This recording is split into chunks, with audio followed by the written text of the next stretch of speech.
தந்தி தொலைக்காட்சி நேயர்களுக்கு வணக்கம். நல்லதை சொல்வோம், நல்லதை செய்வோம், நல்லதே நடக்கும். ஒரு வாழ்க்கையில் நல்லது நடக்க வேண்டும் என்று சொன்னால் நல்லதை சொல்ல வேண்டும், நல்லதை செய்ய வேண்டும்.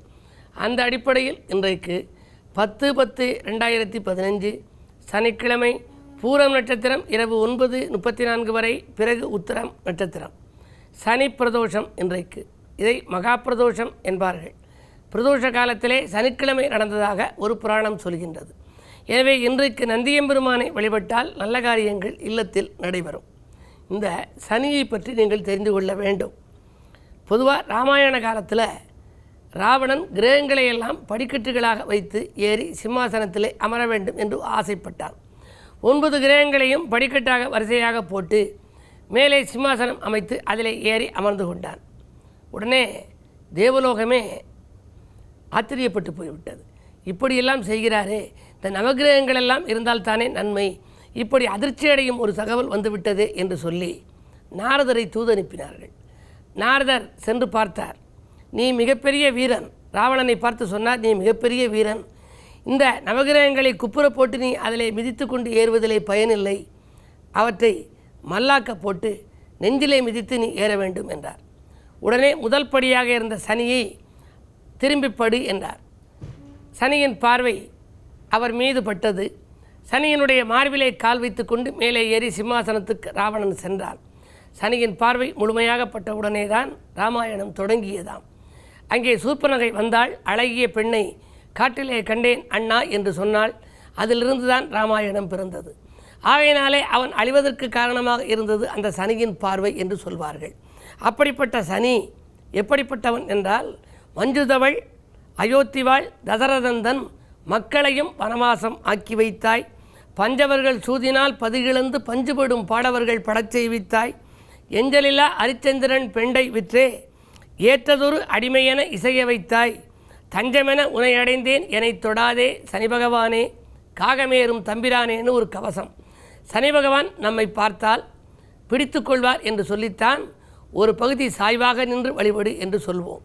சனியை நேராக சன்னதியில் இருக்கக்கூடாது, ஒரு பக்கமாக இருந்து வழிபட வேண்டுமாம். அப்படிப்பட்ட சனிக்குரிய கிழமை இன்றைக்கு வருகிற பிரதோஷத்தன்றைக்கு நீங்கள் நந்தியம்பெருமானை வழிபட்டால் உடனடியாக நற்பலன்கள் கிடைக்கும். எனவே பிரதோஷ நேரத்திலே, மாலை நேரத்திலே சிவாலயத்துக்கு செல்லுங்கள், நந்தியை வழிபாடு செய்யுங்கள், நல்லதே நடக்கும் என்று தெரிவித்து இனி இன்றைய ராசி பலன்களை இப்பொழுது உங்களுக்கு வழங்கப் போகின்றேன்.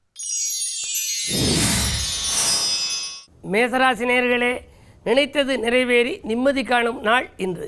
நிகழ்கால தேவைகள் உங்களுக்கு பூர்த்தியாகும். கூட்டு முயற்சிகளில் வெற்றி கிடைக்கும். கூட்டாளிகளாலும் ஆதாயம் உண்டு. வரவு திருப்தி தரும் இந்த நாள் உங்களுக்கு ஒரு இனிய நாள். ரிஷபராசி நேயர்களே, சிநேகிதர்களை சந்தித்து சிறப்படையும் நாள். சிக்கல்களிலிருந்து விடுபடுவீர்கள். செலவுக்கேற்ற வரவு வந்து சேரும். ராசிநாதன் சுக்கிரன் 4இல் இருப்பதால் சுகங்களும் சந்தோஷங்களும் கூடுதலாக கிடைக்கும். பயணங்களால் உங்களுக்கு பலன் உண்டு. மிதுனராசி நேயர்களே, தொழில் மாற்ற சிந்தனை மேலோங்கும் நாள். தொல்லை தந்தவர்கள் எல்லையை விட்டு விலகிச் செல்லப் போகின்றார்கள். உங்கள் ராசிநாதன் புதன் உச்சம் என்பதால் ஆரோக்கியம் சீராகி ஆனந்தப்படுத்தும். எடுத்த முயற்சிகளில் எளிதில் வெற்றி கிடைக்கும். வருமானம் திருப்திகரமாகவே இருக்கிறது. கடகராசி நேயர்களே, விட்டுப்போன வரன்கள் மீண்டும் வந்து சேரும் நாள். வீட்டுக்கு தேவையான பொருட்களை எல்லாம் வாங்குவதில் ஆர்வம் காட்டுவீர்கள். விஐபிக்களின் ஒத்துழைப்பும் உண்டு. இன்றைக்கு 2ஆம் இடத்திலே 3 கிரகங்கள் முற்றுகையிட்டிருக்கின்றன. சந்திரனும் அவரோடு இணைந்திருக்கின்றார். எனவே வரவு திருப்திகரமாக இருக்கும். உடன்பிறப்புகள் உதவிக்கரம் நீட்டுவார்கள். பிள்ளைகளாலும் உங்களுக்கு பெருமை வந்து சேரப்போகின்றது. எடுத்த முயற்சிகளில் எளிதில் வெற்றி கிடைக்கும் நாள் இந்த நாள். சிம்மராசி நேயர்களே, கூட்டுக்கிரக யோகத்தால் குதூகலம் காணுகின்ற நாள் இந்த நாள். வீட்டு தேவைகள் பூர்த்தியாகும். அரசியல் மற்றும் பொதுநலத்தில் இருப்பவர்களுக்கு புதிய பொறுப்புகள் கிடைக்கும். வரன்கள் வாயில் கதவை தட்டப்போகின்றது. பஞ்சாயத்துக்கள் நல்ல முடிவுக்கு வரும். பாராட்டு மழையில் நனையும் நாளாக இந்த நாள் அமையப் போகின்றது. கன்னிராசி நேயர்களே, தட்டிச் சென்ற வாய்ப்புகள் தக்கபடி வந்து சேரும் நாள். தாராள மனத்தோடு வருபவர்களுக்கு உதவி செய்யப் போகின்றீர்கள்.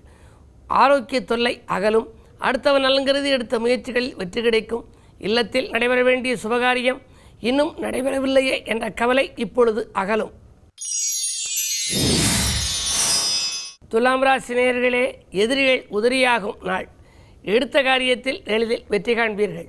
இல்லத்தினரின் தேவைகளை எல்லாம் பூர்த்தி செய்து மகிழும் வாய்ப்பு உண்டு. ஆரோக்கிய தொல்லை அகலும். சொத்துக்கள் வாங்க விற்க எடுத்த முயற்சிகளிலும் அனுகூலம் உண்டு. விருச்சிக ராசி நேயர்களே, விஐபிக்கள் வீடு தேடி வரும் நாள். விரும்பிய காரியத்தை விரும்பியபடியே செய்து முடிப்பீர்கள். இல்லத்தினரின் தேவைகளை பூர்த்தி செய்து மகிழும் வாய்ப்பு கிட்டும். பண தேவைகள் உடனுக்குடன் பூர்த்தியாகும். புதிய ஒப்பந்தங்களில் கூட கையெழுத்திட்டு மகிழப் போகின்றீர்கள். மாலை நேரத்தில் பிரதோஷம் என்பதால் நந்தியை வழிபட்டு நலம் காணுங்கள். தனுசு ராசி நேயர்களே, கூட்டு முயற்சிகளில் லாபம் கிடைக்கும் நாள்.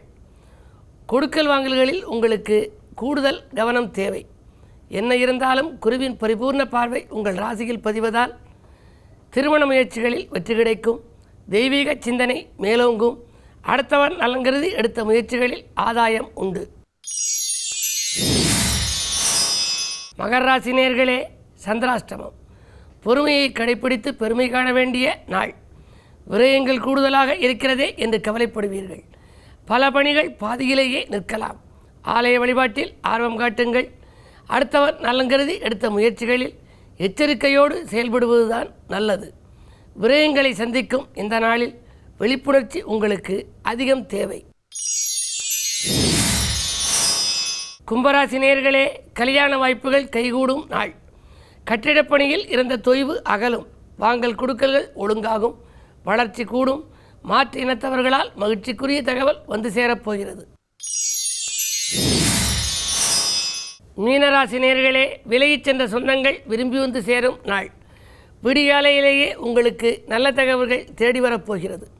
ராசிநாதன் குரு 6ல் இருக்கிறார். உத்தியோக மாற்றங்கள், ஊர் மாற்றங்கள் உறுதியாகலாம். எடுத்த காரியத்தை எளிதில் முடிக்க பெண்வழி ஒத்துழைப்புகள் உங்களுக்கு கிடைக்கும். பெற்றோர் வழியில் ஏற்பட்ட பிரச்சனைகள் அகலும். ஜென்மராசியிலே கேது என்பதால் ஆன்மீக நாட்டம் அதிகரிக்கும். இந்த நாளை இனிய நாளாக அமைத்துக்கொள்ள சனி பிரதோஷம் என்பதால் சிவாலயத்துக்கு செல்லுங்கள். நந்தியம்பெருமானையும் சிவபெருமானையும் உமையவளையும் வழிபட்டு நல்ல வாய்ப்புகளையெல்லாம் வரவழைத்துக் கொள்ளுங்கள். மேலும் விவரங்கள் அறிய தினத்தந்தி படியுங்கள்.